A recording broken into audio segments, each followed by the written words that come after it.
All right, let's get the word out there. Virtualbox is a pain in the you-know-where when you want to install it on Nixos. The thing is, and you learn it by doing, and that's normally you would put everything in core packages, and I've added here never put Virtualbox in this list. I said, what? Core packages? Sure, you need to have the application to be able to run it. No.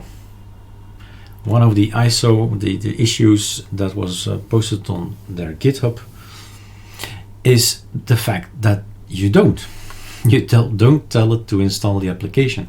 What you do is you create Virtualbox Nix and you add this. It knows already because of this variable that yes, you want it. So you do not install the application, but you tell it with this line, hey, enable this for me. Of course, everything is set right in your motherboard so that actually you can do hyperthreading and you can run virtual machines. That's for sure. What I've added as well, which is maybe not necessary, I don't know, is VBox users. I'm going to keep it in there as we do that in Arch as well.